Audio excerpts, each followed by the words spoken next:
Well, welcome everybody. As the last people are just standing on each other's heads at the back, I'm very pleased indeed to welcome you to the Institute of Classical Studies for our annual BSA ICS lecture. The School of Advanced Study, of which the ICS is a part, has a national mission to promote and facilitate research in the humanities, and for us that means to promote and facilitate research in the classics.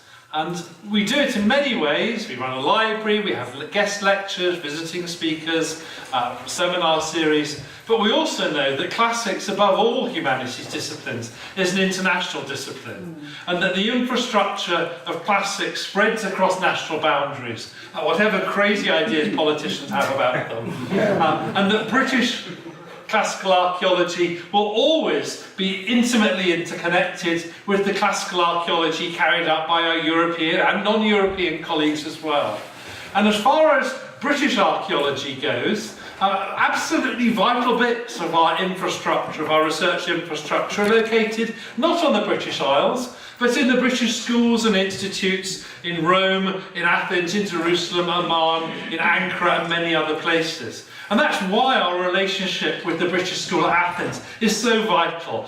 It's an important bridge between two national traditions. And it's a bridge across, we go in both directions. And so British lecturers go and speak at the National Hellenic Foundation, in the British School in Athens, but we're also privileged to have some of the most distinguished field workers from the Greek archaeological tradition come to Athens occasionally and share with us some of their finds and some of the excitement about projects that are going on at the moment.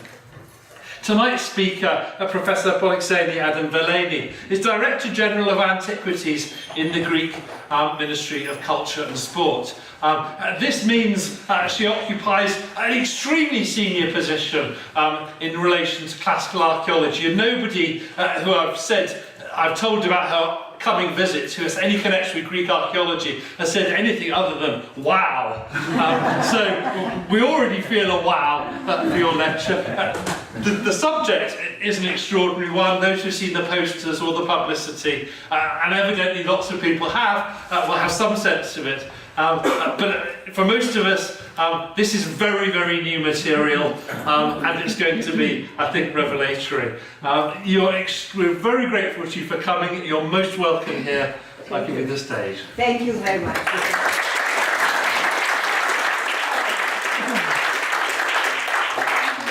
Professor, I'm the wow.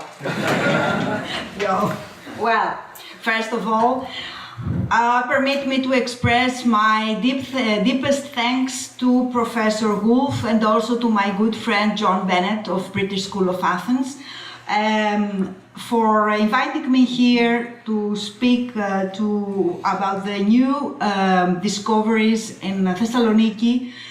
And of course, I feel great pleasure that you have been here in such a wet and cold weather. Thank you so much for your presence. So let's start, because we have a lot of things to say tonight, if you have passion. So, the life of Thessaloniki starts in 315 BC. Thessaloniki is the second city in Greece after Athens, and it was founded by Cassander, a companion of Alexander the Great, and it was his brother-in-law also, because he married his semi-sister Thessaloniki from another mother, because Philip took 8 wives. And Cassander gave the name, in honor of his wife, gave the name to the city as Thessaloniki. The city flourished in 3rd and 2nd century BC during the dynasty of Antiquities, and became the seat of Roman province, Roman proconsul of the province of Macedonia, after the rebellion of Andriscus in Pella in 148. From that period on, the city became more and more important for the Roman administration, since he had a lot of privileges with its safe harbor and with the construction of ancient Egnatia road, which passed in the vicinity outside the city's wall. Great periods for the city were the 2nd and 3rd century AD, in the era of Antonines and Severian dynasties, and when a huge administrative center in the middle of the 2nd century AD was constructed, a Forum Romanum, and here it is, a Forum Romanum as it is today.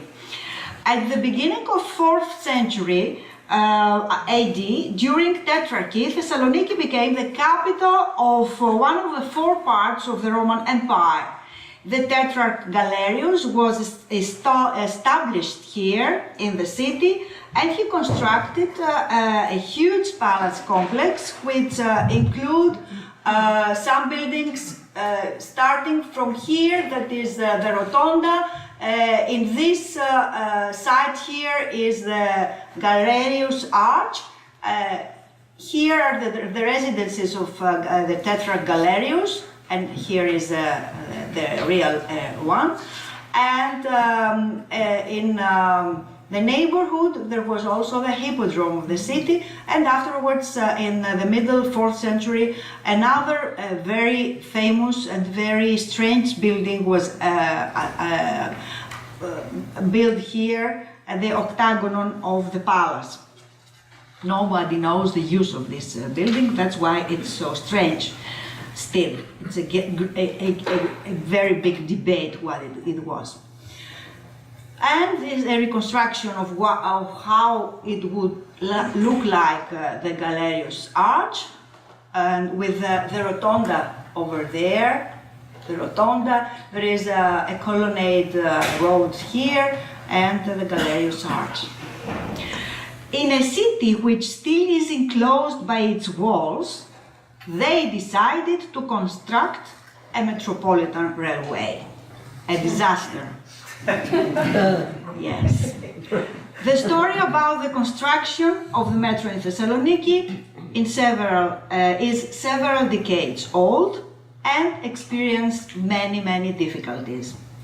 The first discussion of the metro begins in the late 80s, when the then mayor of Thessaloniki starts with the excavation and a rectangular trench at the north side of the Hellexpo, the international fair of Thessaloniki, an action which determined the subsequent planning of the metro evolution. This is followed by a lengthy exchange of correspondence with the Archaeological Service, since it was more than sure that the planned depth of the metro stations and tunnels coincided with the depth of the city's archaeological layers, in a city with continuous and uninterrupted history ever since its foundation, as we have mentioned before, in 315. The metro construction work finally began in 2006. One could securely anticipate that since the station had been located within the boundaries of the ancient city, a great number of monuments and artifacts would be unearthed, given that the archaeological layers in Thessaloniki have remained undisturbed ever since the city's foundation. It was not, of course, known how well preserved and at what extent these antiquities would be found. But there was also unexpected antiquities, extramuros, in the east side of the ancient city, so except of the antiquities concerning Thessaloniki, the city of ancient Thessaloniki, a couple of new discoveries revealed. An unknown new city in the place where the depot of the railway is located was excavated, and an unknown Roman cemetery. So in this lecture, the following stations will be presented starting from east to west.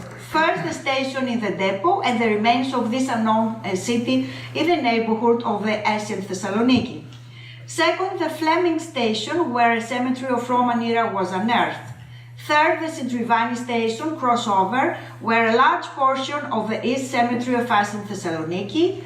Fourth, Hagia Sophia station with the decumanus maximus. Fifth, Venizelos station, again with decumanus maximus of the Byzantine middle street and the galleries at both sides.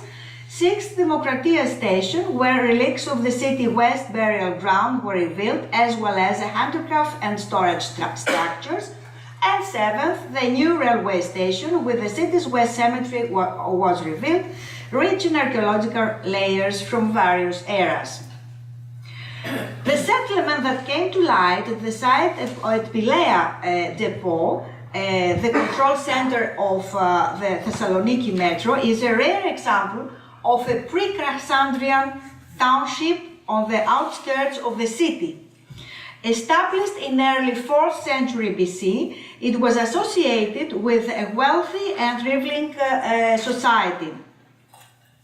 Situated on a low hill, natural hill, from 3 kilometers from the coast. Here one can see the sea, the coast. It's very close, the coast, and was excavated over an area of 3 hectares. This sophisticated layout is associated with the the settlement. The town was built in the Hippodamian grid plan and was been throughout excavated over an area of 3 hectares. This sophisticated layout is associated, of course, with the philosophical ideas and principles governing town planning familiar with great Macedonian cities, as it was Olymphus and Pella. The urban fabric of this township is based on grid of intersecting streets forming rectangular blocks. 2 north-south roads have been traced, one over a distance of 180 meters. These are intersect at right angles by 4 cross streets running east-west, with a width of approximately 5.40 meters. They were paved with small stones, broken roof tile, iron slag, and mollusk shells. Other household waste and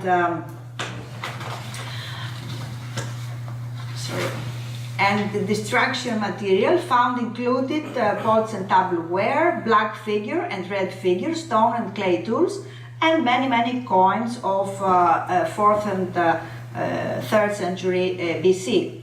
These streets define 12 building blocks with shops and houses laid out in neat rectangles.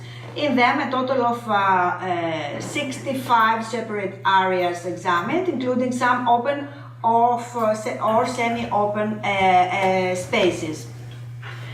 The presence of pottery kilns, storage pits and wells, and the large concentration of shells from mollusks speak of substantial industrial production. The town seems to have been abandoned at the end of 4th century. This may well be connected with the founding of Thessaloniki, which, as Strabo tells us, was founded by Cassander in 315 from the populations of 26 smaller towns in the area around the Thermite Gulf, and given the name of his wife Thessaloniki. The possibility was the place called Parepia, mentioned in a text of a 4th century inscription now in the Archaeological Museum of Thessaloniki. Is a very serious working hypothesis, but merits further investigation. Leaving the town of Parepia, we arrived to the cemetery of a Roman settlement outside the ancient city of Thessaloniki, which was revealed by excavations for the Fleming station of the metro, of course. This was a small but compactly laid out cemetery that remained in use for a period of roughly 200 years between 2nd and 4th century AD. The Roman settlement to which it belonged has not yet been located, but must have been fairly near us in Thessaloniki. The 113 graves of different types that were found and studied contained a wealth of grave gifts reflecting everyday life and burial customs of people who lived in this as yet undiscovered settlement. Moving in from the countryside towards the ancient Thessaloniki, we come to an area of its eastern cemetery and the metro's crossover point and Sidrivani station. It's nearby the University of Thessaloniki, and it is in the outside the eastern walls of the city.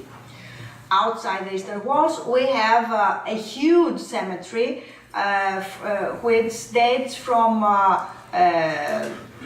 late 4th century BC up to 4th century AD.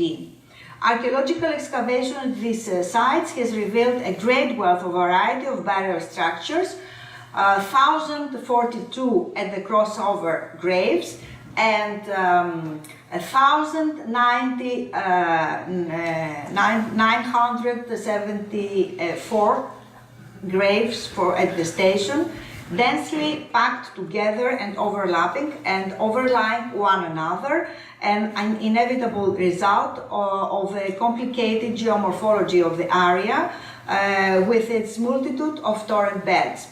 The burial grounds were situated outside the city walls, along the roads leading away from the gates, and always in accordance with the inviolable rules governing burial practice in Greek cities. The cemetery was used over a long period of time,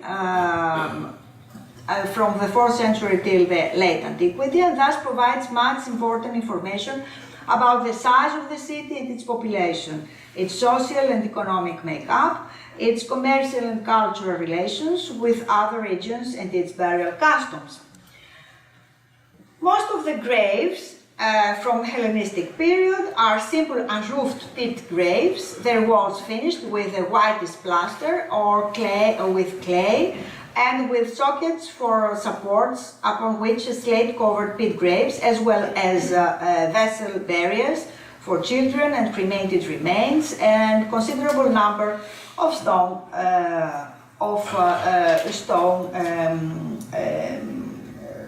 lids. 2 pairs of gold earrings made of semi-precious stone samples here from this cemetery of exquisite miniature work and sculpting. In the first here we have a couple, a portrait of a man and a woman. It's for the same person, but the faces here are one man and one female and one male, and the second one is 2 heads of wolves. Maybe, in all likelihood, they came from the same workshop, and they date to the 1st century AD. And here we have 4 gold olive wreaths, symbols of strength and power from the 3rd century BC, offered to a deceased man, reflecting, of course, its social status. Another wreath of wild olive, another wreath of oak, and also in the Roman era now, there is more variety of grave type, the commonest being tile graves, simple or tile covered, and coast built of stone or brick, their walls faced with marble or plaster, the floors paved with marble or brick slabs, and with or without a headrest. There are also vases, burials for infants, or cremated remains of children and adults, ossuaries, and vaulted graves. A special and more costly category of tombs is a small sarcophagus decorated with garlands of flowers and fruits, and in others with sculpted cranes.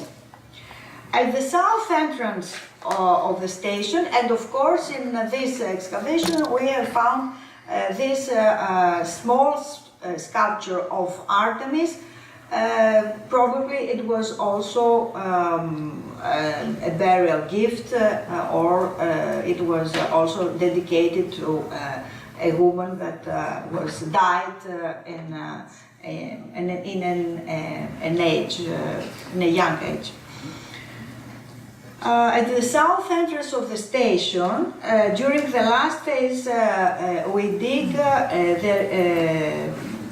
another very interesting building, a funerary structure, a tomb in monumental dimensions. It has two parts, one corridor here, this part, and another rectangular venue, a room. Unfortunately, this was had a distraction here because we have two vaulted later tombs on it, and we don't have it in full size. And this is what we have found. It's quite interesting, and for constructing the station, we didn't. We decided to move it all and to replace it when the station will finish. The inner surface of the walls is stuccoed with fine quality of white plaster. Worked into the walls are niches, 3 on each side, and a single larger at east and west end.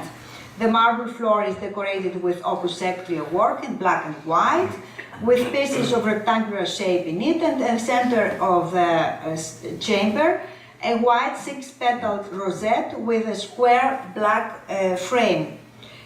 The great surprise in the main station of Phrygia, and let's have some views of this very interesting building. And now we move to the Hagia Sophia station. There in Hagia Sophia station, in Venizelos station, which is in the heart of the Roman city, both inside the walls. We have moved now inside the walls. We have great surprises because we found here in the aches of this road. This road is called Egnatia Road in the modern city, but it is not the ancient Egnatia Road, because Egnatia Road in ancient period, in ancient time, went past outside the city and not in the middle of the city. So below this modern Egnatia Road, we have excavated a very well preserved marble paved road, both in Hagia Sophia station and in Venizelos station. We shall see in a minute. So the metro line cuts through the historic center of Thessaloniki, and here it is in Hagia Sophia station what we have found of the road.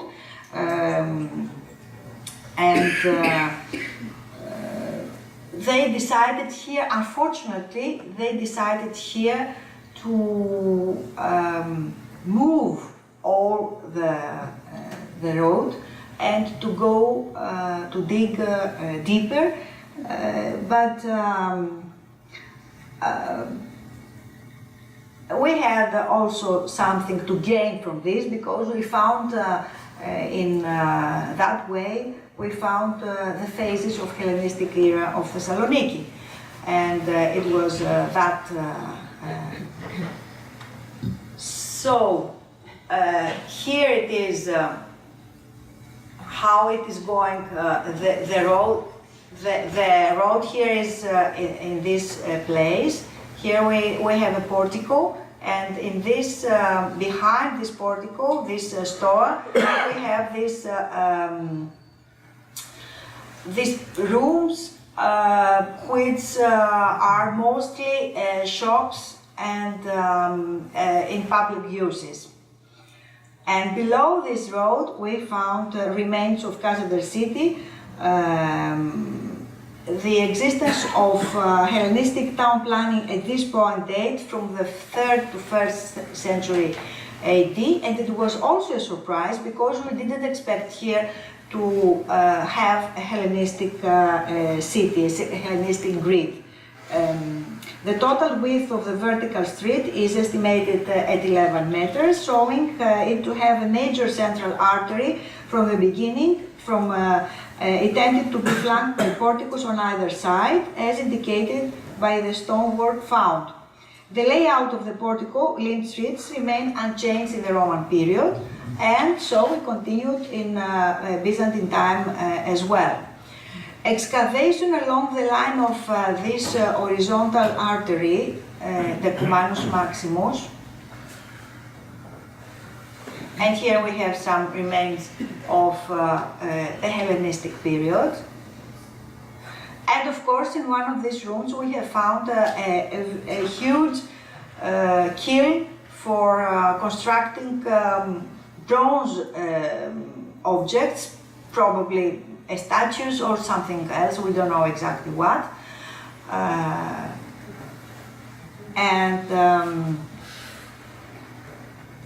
Now various construction phases are visible in these buildings, which date from Hellenistic period through the 3rd century AD. The eastern insult was primarily residential and commercial, as we have seen, while evidence of structures and finds from the west side of the Cardo clearly attests the workshop activity. In the middle of 4th century AD, as the archaeological context of both Hagia Sophia and Venizelos stations makes clear, the decumanus maximus was paved with irregular marble slabs, bordered by marble herbs and lined with colonnades. A sturdy stylobed incorporating the stonework basis of the earlier phase is still in place. The carriageway is 5.5 meters wide, while the width of the whole street with its sidewalks and porticos must have been 16 meters. The numismatic evidence confirms the long duration of the marble-paved street, which was still in use in the first half of 7th century AD. The intersection of the marble-paved decumanus with the Cardo is a present-day Hagia Sophia street. An elaborate fountain was found. Here we are. The yellow color is the decumanus maximus. Here is the portico, and we are in the Hagia Sophia station. Here are the shops, and in this area, as we shall see in a few minutes, we have found a residential area, and there is in the middle of 6th century they constructed also this square, which is in this shape, and another square below the decumanus maximus, again in S shape, here semicircular, one can say. We don't know exactly what shape it was. So various construction phases.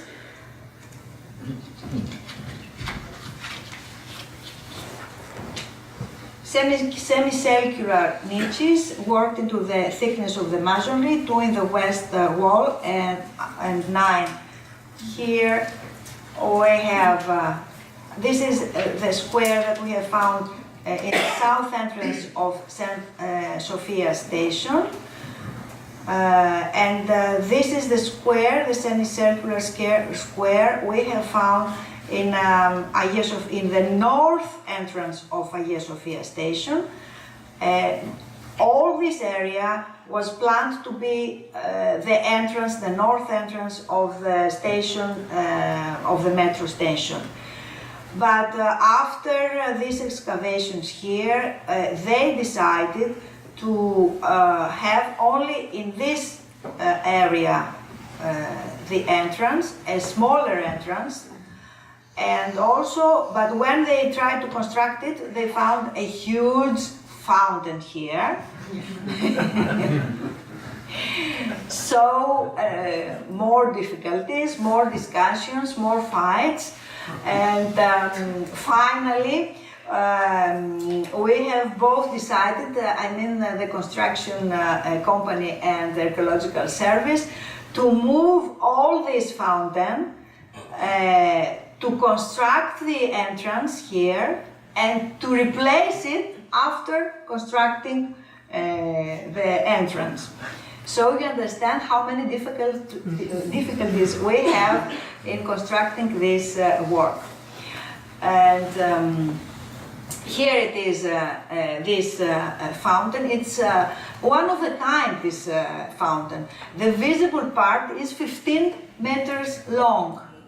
And it has a lot of phases. It starts from the from the beginning of 4th century AD, and it is in use until the end of 7th century AD. So you understand that we have more than 5 phases, and it changes during the times.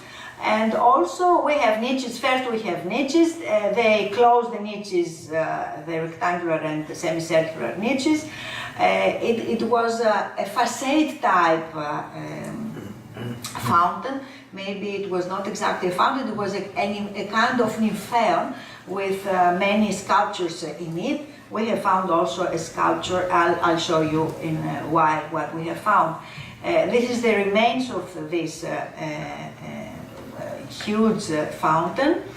In front of this there is this basin for collecting the water,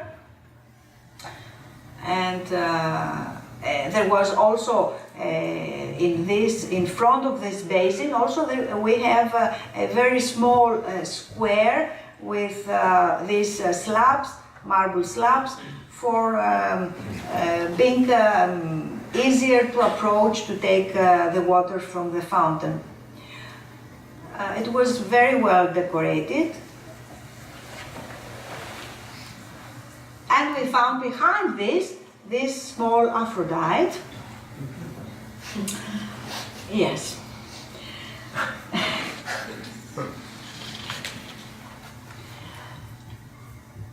And again, a building occupying a hall.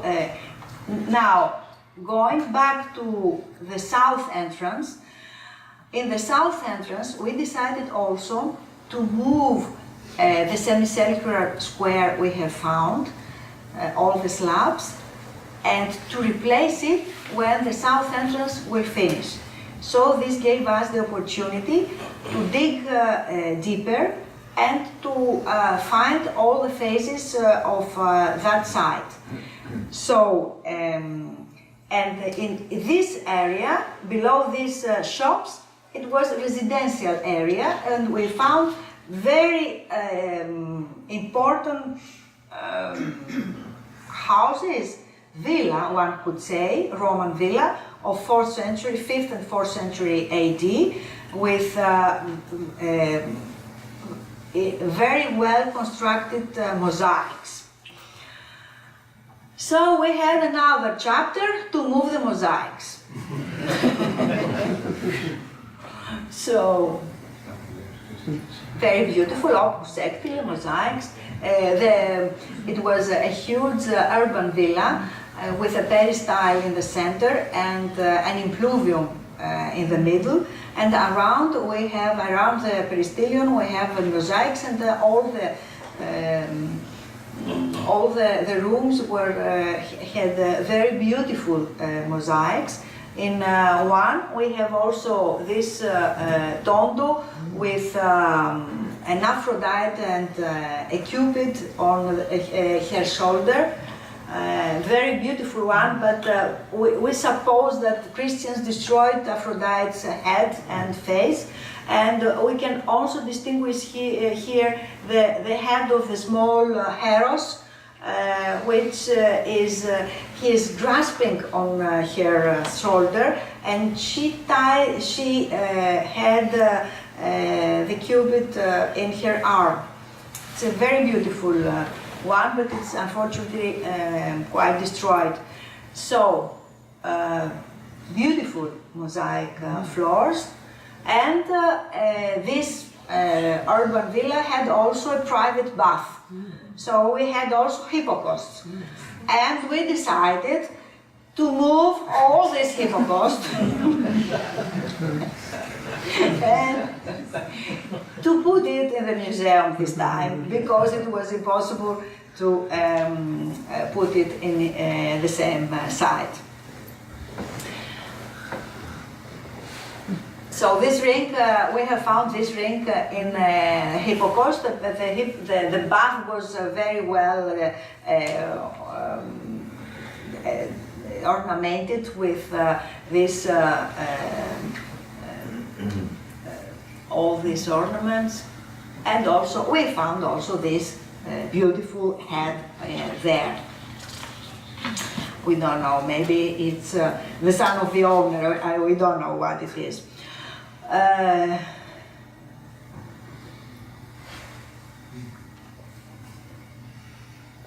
And now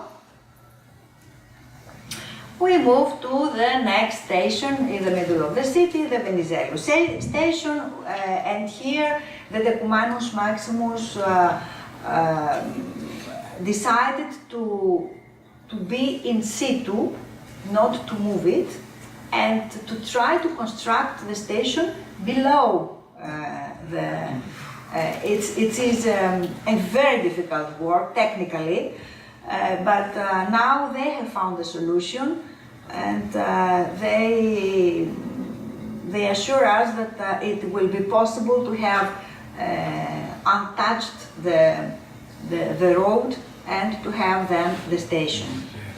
In Venizelos station then, 6 insulae have been excavated on either side of Leophoros. It was the Leophoros or the Mesiodos of the Byzantine era, between a twisting road of the west under the present-day Venizelos Street and another cross street at the east of the excavation. The very strange thing is that in this era we have found the road below the modern Egnatia road, and also in the same side we have found a cardo below this Venizelos Street. This is Venizelos Street, and so we have the same grid plan as it was in Roman era. Almost the same. And here we have found also the basement of an arch, like the Arch of Galerius we have seen a few minutes ago. And so we have also a tetrapylon that signed the cross, the crossroad, the crossing of the two roads. So, an abundance of small objects and jewelries, including pectoral crosses of various types. Here we have molds, stone molds, glass, copper bracelets, silver rings, and here we have something very strange. I'm sure that you have never seen a vase like this one. This molds shows us that we had here workshops of constructing jewelry, and jewelry of gold, and for making gold jewelry you need mercury. So this vase is a very thick one with very few, very small place for something, and it is a very heavy one, and it's probably for putting mercury inside, and it has a very, very small hole here, just to avoid to get out this mercury. We have found a lot of these vases. We searched all the books all the bibliography. We have never, we didn't be able to find what it was, but we suppose that it is for putting in the mercury, and also some tools, and a lot of cross and bracelets and everything. At the same time, the presence of jewelers' molds, small metal working vessels, and some mercury used in metal processing tells us that the jewelry sold in marketplace was made in workshops on the spot. The marketplace, extending along with both sides in Byzantine Leophoros, was found to continue at least as far as the site of Hagia Sophia station. South of the street were three insulae occupying the space between the street under modern Platono Street on the west and the diagonal street in the east. We have exactly the same here in Hagia Sophia decumanus maximus. Here, in this place, we have the Cardo, and we have also a modern road that goes down to the sea.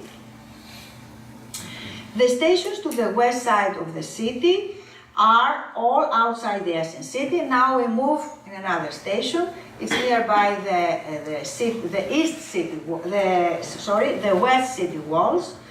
And here is the Demokratia Square, for those who know Thessaloniki. And here we found also remains of the cemetery of the west cemetery of the city. The part of the western necropolis that came to light at the edge of the Demokratia station, the new railway station at the Stavropol crossover, lies along the north side of this thoroughfare.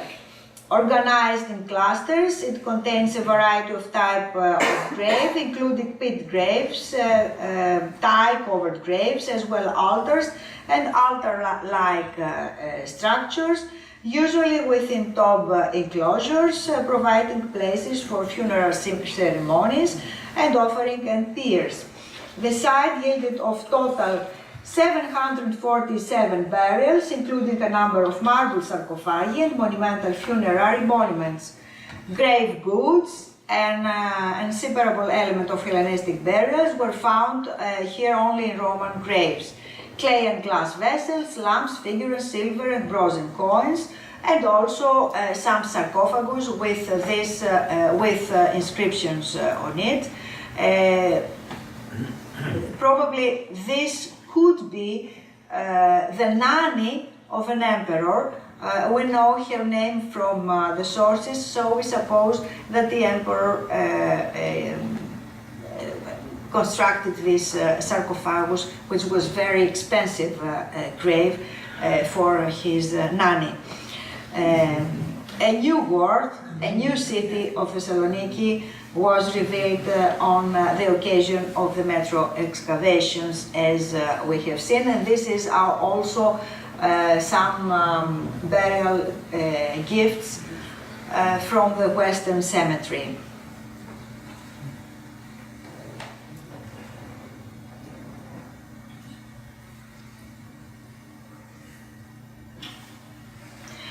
Leaving aside any criticism and controversy that may have emerged, the actual gain for the city was the wealth of new information about the course of its history, as well as unknown elements of its past, such as it extended during the Hellenistic era, how important and majestic it became between the 4th and the 6th century AD, something that it was totally unknown for the archaeology and the history of Thessaloniki, how active remains from commercial point of view, and during also the Byzantine and post-Byzantine era, and I show you some of the Byzantine churches that we had in Thessaloniki, and how it was important commercial city also in the Ottoman Empire. So the city's history and archaeology should be rewritten now after the completion of the metro excavations on the basis of the new research information furnished by the archaeological excavations. We have started already to make some small meetings and congresses and to announce the results. And we are planning to make much more. We are planning one in the 11th of April of 2019, and you are invited to attend it. Thank you so much.